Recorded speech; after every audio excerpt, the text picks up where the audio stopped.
Hihilain ko yan. Hihilain ko yan. Kung maniwala ka, hihilain ko yan. Kakapag mana. Pero hihilain ko yan.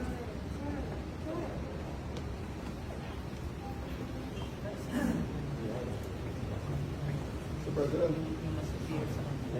kung masusunod dito ngayon, reklamo niya lang ako. Gusto niya kausapin para lang may klaro. Sino? Walang mas mataas sa akin. Ako na ang commander dito. Sir na ako, sir. Diretso rin niya ako sa aeroplano. Yes. Okay, sir. Your lawyers are witnesses. You can always file. You have to kill me. It's not our intention. You have to kill me to bring me to Hague. It's not our intention, sir.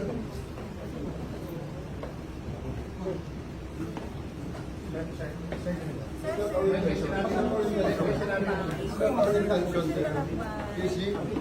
Sir, di ba siya po yung lalaki? You know that you've done your duty. Okay? You've done your duty. Alalayan lang si Presidente. Kayo